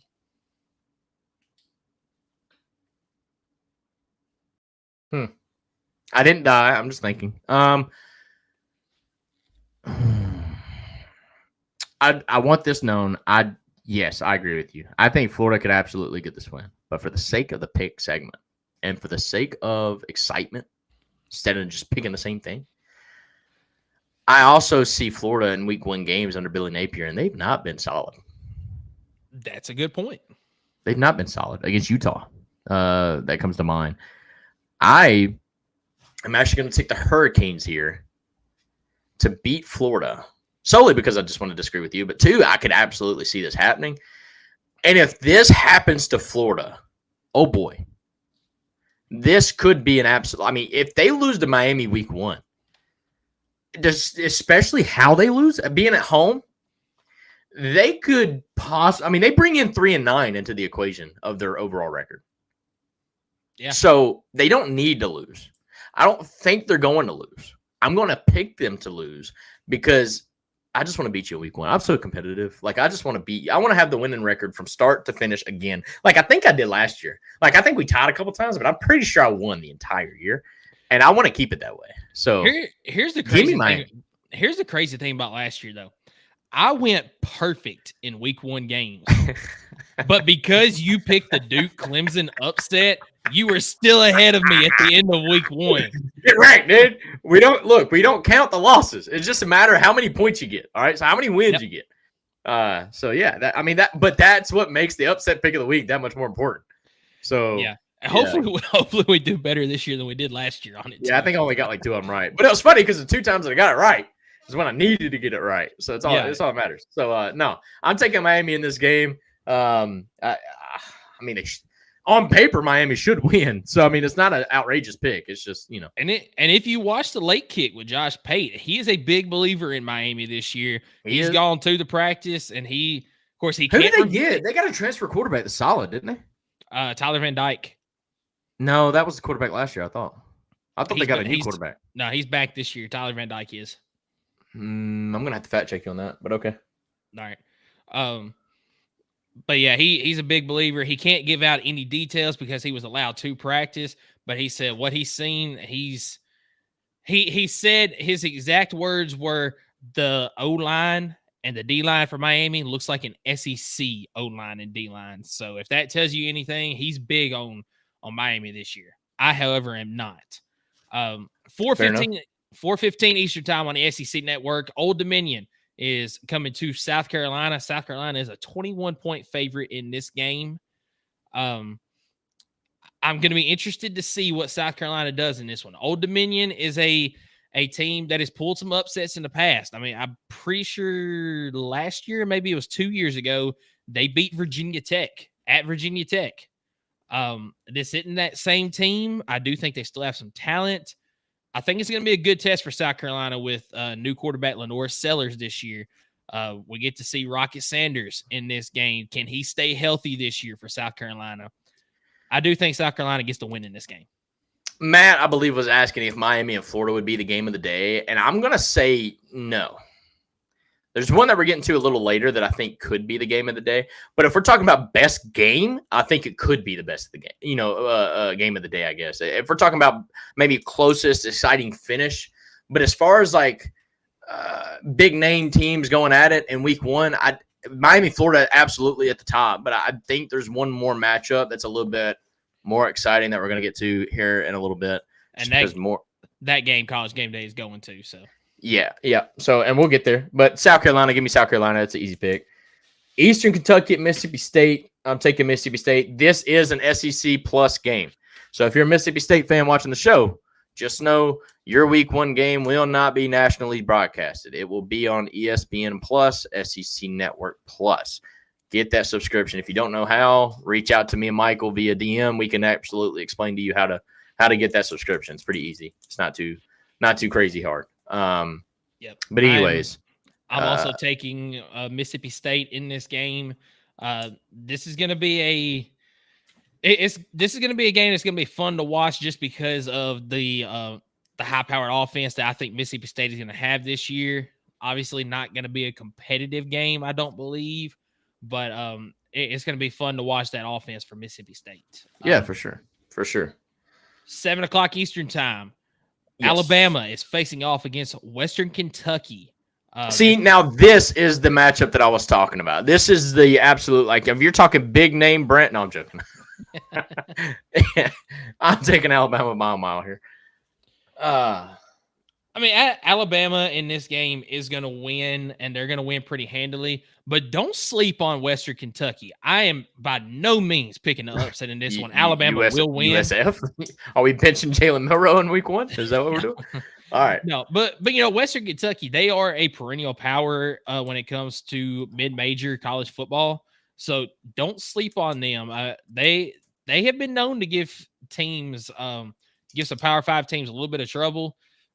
Not Tennessee whenever they had like 5 turnovers in 6 plays or something like that, scored 20-something points in one quarter. That was great. Yeah, that was awesome. Yeah, that was amazing. But Alabama will win this game and win it pretty handily. But I do think Western Kentucky puts up some points against Alabama in this game. All right, Furman at Ole Miss, 7:00. This is also an SEC ESPN Plus. Ole Miss fans, again, it is not going to be national televised. That does not mean that the game is not happening. It is absolutely being played. I don't want to stress that enough because we get it all the time in the chat box. Like, whoa, why can't we watch our team? That's why. But Furman at Ole Miss, I think Ole Miss wins this one pretty big as well. Just another, warm-up beater preseason game, if you want to call it. Yeah, I completely agree. Ole Miss is going to be able to get the backups in early in this game, and they're going to score early and often. Now we get to the big game of the day. This is where College game day is going to be for this game has been announced for a while. Notre Dame traveling to College Station to play against Texas A&M. This one actually surprised me, and I think this has flipped since the last time I looked. Texas A&M is a 2.5-point favorite. I think the last time I looked, Notre Dame was like a 3.5-point favorite, or maybe a 1.5, something like that. So let's be honest with you. Kyle Field is the best home field advantage behind Neyland. No, there's one other that's in front of them. Are you gonna say LSU? Yep. Nah, no shot. Anyways, I let me pull up I'm gonna pull up the FanDuel. I want to know what the line is on this game here, because this is the there's other big games just maybe outside the SEC in week 1, but this is the one of 2 big games for the SEC in week 1. I'm not even really counting Clemson, Georgia big game. Yeah. Sorry. When you look at the ESPN betting odds, it's 2.5. I'm also trying to get FanDuel pulled up to see. But while we're getting it pulled up, I'm going to take Notre Dame. Yeah, get wrecked. I wanted to say it first. I just don't. You know what? A&M has the dogs though. Like, I'm serious. Like the roster's there, and they are at home. But I want Notre Dame to get their 1 win, and then they're never going to win a national championship. But that's all I'm going to say. All right. Yeah, you've already picked to be different this week, so I'm also going to take Notre Dame in this one. So FanDuel. Okay. FanDuel has also got Texas A&M -2.5. So, but I'll give a reason behind mine. I am a big Marcus Freeman believer at Notre Dame. Do I think that they're ever going to win a national championship here in this 12-team playoff? No, I don't. But I think this is a must-win game for Notre Dame, because when you look at the rest of their schedule, it's fairly weak compared to what they normally have. I think the Texas A&M is a 2.5-point favorite against Notre Dame. It's literally a pick 'em, and because they're at home, they're giving it to A&M. Yeah, I think Notre Dame's win total this year is at like 10.5 or something like that. So Notre Dame money line is +122. Is that a best bet? Possibly, yeah. All right. Robert tunes in and says, I have a question marks with A&M. Not good to play Notre Dame week 1. I agree. With a new coach who knows what A&M offense will look like with Wegman. However, I actually like Connor Wegman. I think he's actually a really good quarterback. He gets kind of shadowed a little bit because he got hurt. Connor Wegman was moving the ball when he was the quarterback for A&M. In fact, I'm not saying we would have lost to him. We probably would have lost to him if he was the quarterback for A&M when we played him. Matt even says, I got A&M. I think Connor Wegman could be that dude, and I think he could prove it against Notre Dame. I think that's absolutely fair. But I'm just saying, best bet odds. I mean, Notre Dame's a +122 money line. Notre Dame, they got a solid team. I don't think they're a championship-worthy team, but I think they have a solid team. There's a reason why you're seeing them in the predictions for the playoff and stuff like that, and you're not seeing A&M. Now, I don't understand how A&M is ranked. Doesn't make sense to me. They are the offseason princess of college football. They are ranked in every single preseason poll, no matter how they do the week before or the year before. But either way, this could be a stamp win for Mike Elko and A&M. Yeah, I agree with you there. But we did both pick Notre Dame in this game. Next one on the schedule at 7:30 Eastern. This is the last ESPN Plus SEC Network Plus game. So Auburn fans that are watching, if there are any, you will have to have the ESPN Plus subscription to watch this. Auburn against Alabama A&M. Auburn's going to win this game. I'm interested to see what Peyton Thorne looks like this year. He does have some, I would say, some pretty decent wide receivers this year, which he didn't have last year, but is he going to be able to get the ball to them? I'm not a big believer in Peyton Thorne, but it's not going to matter in this game. Auburn wins. Yeah, I agree with you on that one, 100%. I had to comment, Robert said, you're right, Michael, it is a must-win for Notre Dame because Florida State's already got that loss. So that's a good point. I didn't even think about that. But they are fighting for that playoff bid. Notre Dame, though, to be fair, if nobody caught this, Notre Dame cannot be a top 4 team. That is just for the Power 4 conference champions. So Notre Dame, now in a way, this is good, especially if you're ranked 5 through 8 in the playoffs. But they can't get that bye week. But if you're ranked 5 through 8, if you're Notre Dame, if you're like 5, you get that first week home game in the playoffs. I think that's huge, especially playing in South Bend. You get maybe like some snowy conditions that you're used to, and maybe a team from the South is not. That could play into your favor in a massive way in a playoff in a playoff setting. Last game of the Saturday, second to last game for the SEC. That is Southern Miss at Kentucky. Kentucky better watch out here. Better watch out for Southern Miss, brother. I think Kentucky gets the win here, though. This isn't baseball, so I'm not worried about. Yeah, that's what I was getting at. Southern Miss. So Kentucky does get the win in this one. The spread right now in that one is, let's see, ESPN has it listed at 28. FanDuel has it at 27.5. Fair enough. So I'm about to parlay all these big spreads and just do money line straight up and see how much money I can get. Yeah. I think Southern Miss might be able to cover that spread there, but we'll see. But Kentucky does get the win in this one. And we'll go ahead and pick this game.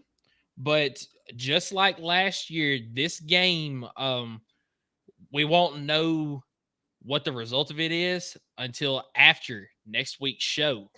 Yeah. But we go ahead and pick it because this is technically next weekend's game. So we're going to go ahead and pick it live here or, on the show today. But like you said, we won't know the outcome of it until after. And what's that game that you're talking about on that Sunday? It is LSU and USC. Brian Kelly just loves these cinema. These games. This is cinema. It's a great matchup for two teams both replacing star quarterbacks. Yep. Both teams terrible defenses. What are we looking at here in this matchup? Nobody knows. Nobody knows what these two teams are going to be like. Yeah, this game is being played in Las Vegas, Nevada. Skylar mentioned it. Both teams are placing star quarterbacks. Both teams had terrible defenses last year. Dalton tunes in on Facebook, says, can they both lose? Yeah, they possibly could. We'll see. We'll see what the score looks like. But yes, they can tie in football now, I think. So it's crazy. I don't know. Yeah, we'll see on that. I have talked to people from both teams as far as people that do podcasting. Both teams say the defense is going to be a lot better this year. And it's going to be reloaded. Both teams are still high on the offense. And I can't remember who USC's quarterback is that played in the bowl game. He played pretty good, though. So I think he's going to be good. We still have question marks around Garrett Nussmeier, but I think that he is going to be just fine this year. I'm going to take LSU to win this game. I know a little bit more about them than I do USC. Yeah, I'm going to pick LSU to win this game. I think the Nussbus is a little bit more of a stabler. What's the word I'm looking for here? Golly, more of a guarantee, I guess, than whatever we're going to see from USC. Maybe USC has that dog. I've not done a lot of research on USC. I'll just be honest with you. But Robert comes in. He says, I don't trust Brian Kelly. So USC gets the win. That's fair. That is very fair right there. Brian Kelly is he's gonna have a decent team, but can he win those big games? Think about Florida State last year. For the last 2 years. Yeah. Well, last year in particular just wasn't even close, was it? They got blown out. Yeah, it ended up being a blowout in that game. That was defense though. And that's where Robert comes in. Robert might actually change my mind here. Hold up. I'm not going to change my mind. I do think LSU should get the win. I'm kind of voting here or predicting here SEC bias a little bit. But I've already gone against my SEC bias earlier when I chose Virginia Tech over Vanderbilt, but you can say that's guaranteed, but it kind of is. But either way, I'm not changing my pick. Anyways. Garrett Nussmeier is another one of those quarterbacks. We talked about Joe Milton sticking around. We talked about, who was that other quarterback that stuck around? Mac Jones. Yes, Mac Jones. Garrett Nussmeier is one of those. He is stuck around. My bad. And he's waited for his time, and now it's here. And is he going to take advantage of that? We'll definitely see. But that's going to be our predictions. We disagreed on one game, right? Yeah. That's not exciting. But okay, so the big game that you're going to want to watch, ladies and gentlemen, is Miami, Florida. So to answer that question earlier, is this the big game of the week? Yes, it is. Matt says, is that the game of the day? Yes, it is. Miami, Florida is going to be the game that dictates who takes the lead in week 1. But hold up. Hold your horses. We still have one more pick to make, do we not? We sure do. It is upset pick of the week time. And before we get into that, we are looking for somebody to sponsor this segment. Oh, yeah. So if you would like to sponsor the upset pick of the week segment, this is a seasonal segment, so it'll last just through football. But if you would like to, shoot us an email. I'll put it in the YouTube comments, but it is volfanatics1998@gmail.com. Just shoot us an email if you have any interest in sponsoring this segment, and we'll reach out to you with the details. But obviously, Skylar did win last year. We will have the updated standings at the end of each week. That'll be in the bottom left corner there. The rules for it has to be at least a 5-point spread. If you get it correct and it's 5 to 10 points, you get an extra 3 points added on.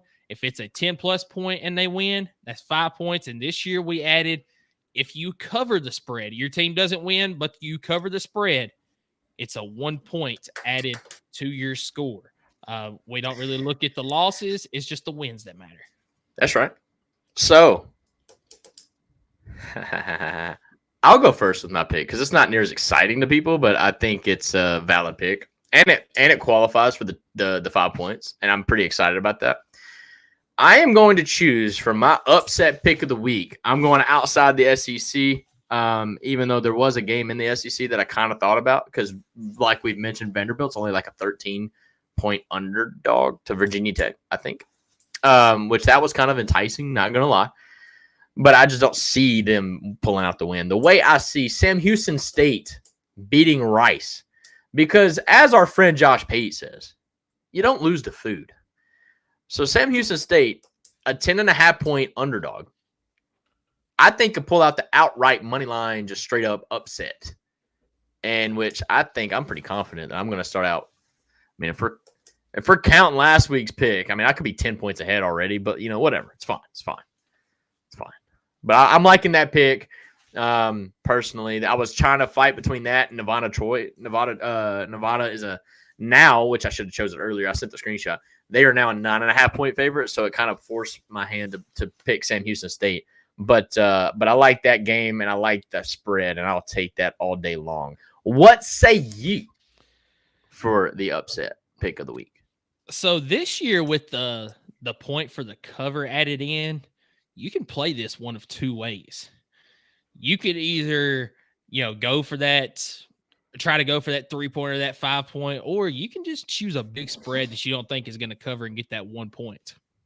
Yeah, that sounds like a whole BITCH move. I was going to say, I'm not going to do that. I was trying to find a 55-point spread and say, yes, yes, that one. No, that's a guaranteed 1 point right there. No, not an upset pick of the week, dog. Like, that is not what the purpose of this segment is. But go ahead. No, I'm not doing that. Although I will throw this one out. Arkansas Pine Bluff will cover 49.5 against Arkansas because 50 points. That's what I'm talking about. Because I don't think Arkansas is going to score 50 points in the game. No shot. All right. Yeah. So that's my best bet for the week. This week is Arkansas. Take the Pine 49.5. Yeah, absolutely. I'm gonna add that to the parlay. Thank you so much. Yeah. But no, my upset pick this week is going to be a 3-point. It has dropped since I looked earlier this week. North Dakota State, one of the best FCS schools out there. I mean, they're in the running for the or I guess it's Division II. I don't know. FCS Division II, whatever.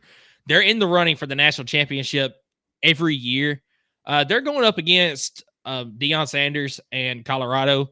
I am not a believer in Colorado. I'm not a believer in Shedeur Sanders. I'm going to take North Dakota State to win this game outright. It is a 3-point play. I just feel like that they can go into Boulder, Colorado, and pull out a win there. But we'll definitely see. I feel like that I'm going to be the one that's 3 points ahead at the end of this week. So you won't be 3 points. You'll be 2 points behind if it hits, but whatever. It's fine.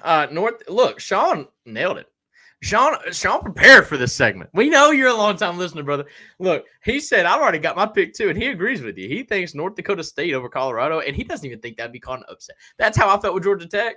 And look, I'm serious. I bet on that game, and I'm so glad it hit. I'm 1 for 1. You're 0 for 1 because I'm counting it because you already said that you put money on the game. Not a lot, by the way. Bet responsibly. So just go ahead and put 5 points next to my name, please. Right there where you were writing that note. I just want it to be known that I took money line Georgia Tech. You took Florida State and the point. Like you thought they would cover. Yep. Man, what a terrible loss in week 1. What a terrible loss in week 1. How could you? I'll admit to that. How could you? No, it's fine. But no, this is going to be very fun, very enticing. We haven't talked about this, but we got to let the people know because we're so competitive. What are we playing for this year? Last year was a $50 dinner for the wife. What is it? What is it this year? Should we up the ante? We need to discuss it a little bit. I hadn't even thought about it this year. So I think it's a golf round and the person has to pay for it. Hey, works for me. Works for me. And that ups the ante a little bit. I mean, that's probably $100 right there. So yeah. I like it. I think it's a golf round. Loser has to pay for it. That's unfortunate because that means you're paying for it. But it's all good. That is all good. I'm always down for free golf, ladies and gentlemen. That is going to wrap up today's show. No, it's not. We've got some news that we gotta share. Hang on. Hold up.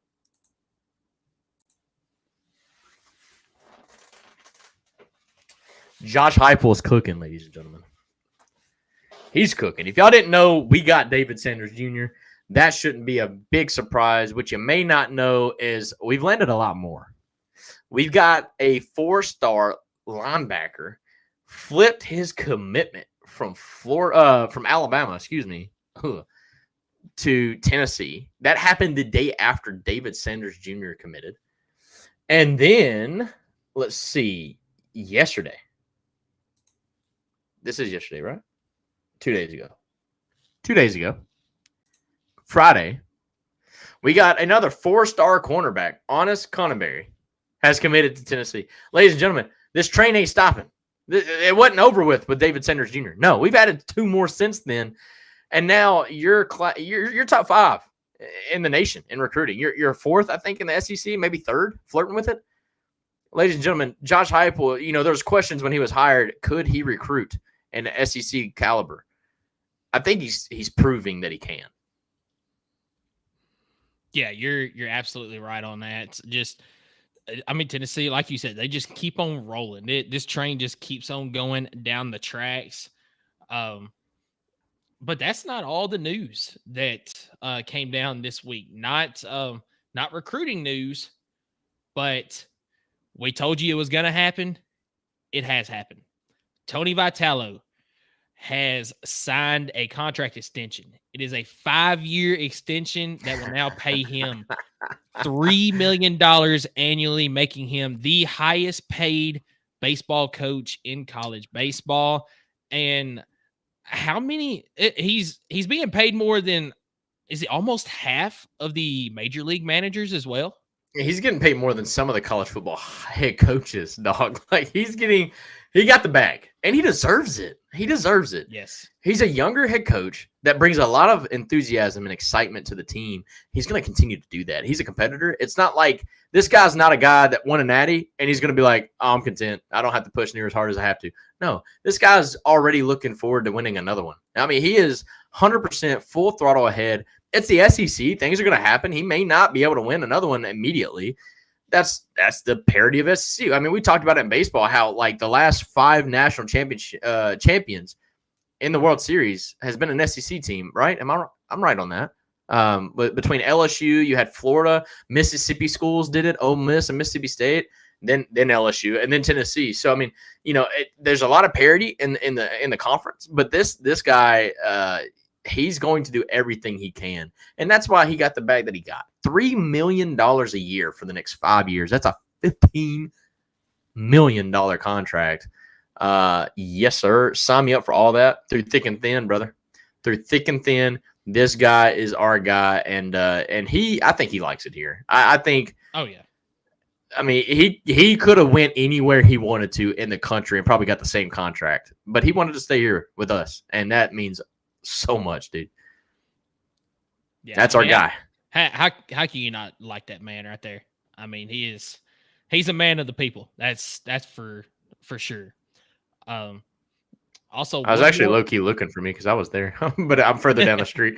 I was further down the street. All right, never mind. I was sitting there watching. I'm like, I wonder if I'm right there or not. So, looking for the orange hat. You know, it's super easy in the middle of parade. So. Yeah, absolutely.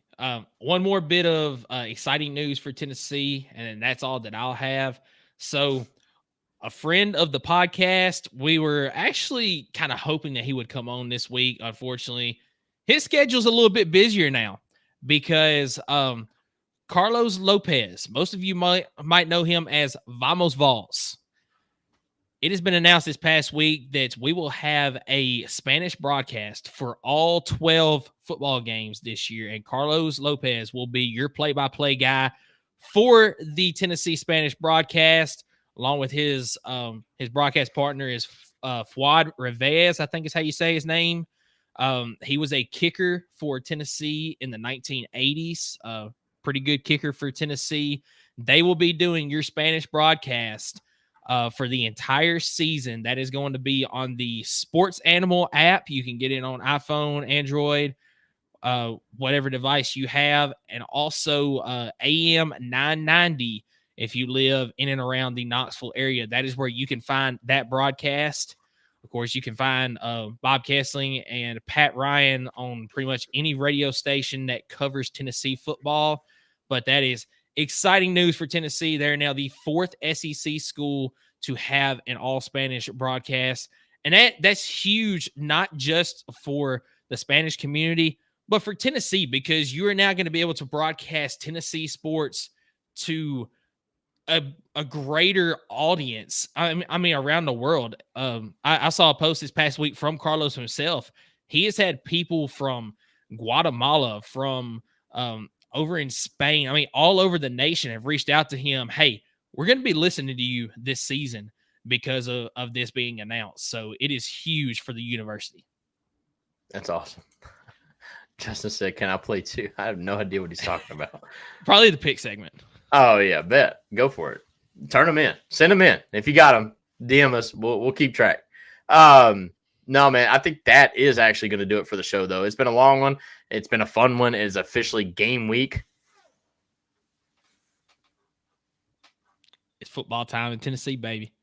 Right on, baby. Hey, thank you guys for sticking with us, watching the entire show. We had a ton of people on the YouTube, had several folks on the Facebook. I'm not even sure how good Twitter was doing because my man Michael runs that thing. But Robert says, great show, guys. The time has finally arrived. We can't wait to watch SEC back in action. See you next Sunday. That's what I'm talking about, man. Yeah. Thank you so much for joining us, Michael. And Robert, you asked a couple weeks ago as far as time. The plan is we're going to be moving it back to 3 Eastern time each week. Just kind of gives us a little bit more time to eat some dinner, spend some time with the family before we get on. Still early enough that we can spend time again with the family in the evenings, but 3 o'clock Eastern is going to be our new time, moving it back 1 hour from last season. So that's what we plan on. So we will do it right in the middle of Sunday. That's just how we feel. Yep. Like that. We're college football fans, 100%, through thick and thin. I keep saying that because I love Tony, but it's all good. He's my daddy. All right. Anyways, Robert says, sounds good. He's going to be tuning in every week. Y'all should absolutely be doing that. If you haven't done so already, please subscribe to the channel, whether that's on YouTube or Facebook, however you watch us through Spotify, Apple Podcasts, however you do it. Make sure you click that bell for notifications. That way you always get us when we go live. You can interact with us on the chat. I like to feel like we do a great job of interacting with our chat box because without you guys, we would just be talking to a camera and that's it. And that's not what we want to do. We want to talk to you guys. We like to talk about football, and we love to make picks, and we like to be right. Like, we're so competitive. And in the weeks to come, they will get a lot more competitive, especially when we get into SEC ball. We're probably our picks of this year. It's not going to be as lopsided as they were last year.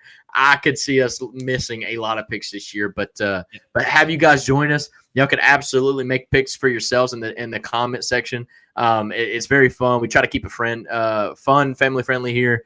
And if you ever need anything, obviously y'all can message us on any platform, really. But until next Sunday, 3:00, after our first win of the season against UT Chattanooga, we will be right here at the Vol Fanatic Show. Michael, you got anything in closing? Yeah, next Sunday we'll have a special guest from the Red and White podcast, North Carolina State, to do a little preview for that one. So be sure to stay tuned for that. Otherwise, go Big Orange, guys.